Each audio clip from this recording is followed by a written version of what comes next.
NDP. বিসমিল্লাহির রহমানির রহিম। দেশ বাঁচাও মানুষ বাঁচাও আন্দোলন কর্তৃক আয়োজিত ভারত কি বাংলাদেশকে বিপদে ফেলতে চায় শীর্ষক আলোচনা সভার সভাপতি কেবল রকিবুল ইসলাম রিপন ভাই, উপস্থিত আছেন বিএনপি চেয়ারপারসন উপদেষ্টা হাবিবুর রহমান হাবিব ভাই সহ বিএনপি এবং অন্যান্য দলের জাতীয় নেতৃবৃন্দ, সাংবাদিকবৃন্দ, আসসালামু আলাইকুম। আজকের আলোচ্য বিষয়, ভারত কি বাংলাদেশকে বিপদে ফেলতে চায়? আমি বলতে চাই, শুধু বিপদে ফেলতে চায় না, ভারত বাংলাদেশকে গিলে ফেলতে চায়।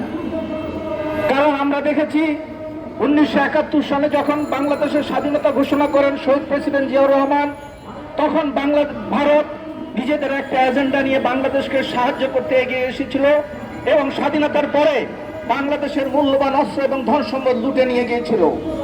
এরপরে 75-এ বাংলাদেশকে একটি আশ্রিত রাষ্ট্র বানানোর জন্য শেখ মুজিবুর রহমানকে দিয়ে সংবিধান পরিবর্তন করে একমাত্র করা হয়েছিল, কিন্তু বাংলাদেশের জনতা, সিপাহী জনতা এটা রুখে দিয়েছিল। তার পরবর্তীতে আমরা দেখেছি যে যখন শেখ হাসিনা ক্ষমতা আসে, তারপরেও সে সংবিধানকে পরিবর্তন করে মানুষের ভোটাধিকার হরণ করেছিল। এভাবে বাংলাদেশকে একটি আশ্রিত রাষ্ট্র করে তারা সেই সিকিমের মতো বাংলাদেশকে গিলে ফেলতে চেয়েছিল।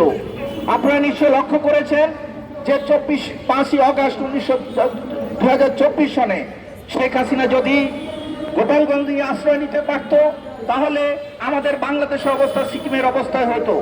আমি বাংলাদেশের জনতাকে, বাংলাদেশের ছাত্র জনতা এবং সেনাবাহিনীকে ধন্যবাদ জানাই যে বাংলাদেশকে এই বিপদ থেকে রক্ষা করতে পেরেছে।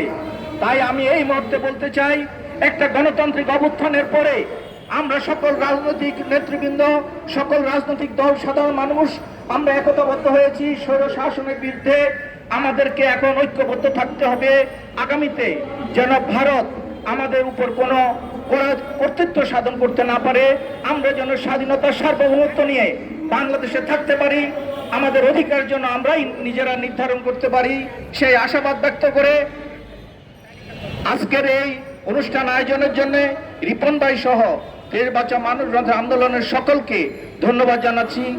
বাংলাদেশ জিন্দাবাদ, ন্যাশনাল ডেমোক্রেটিক পার্টি জিন্দাবাদ।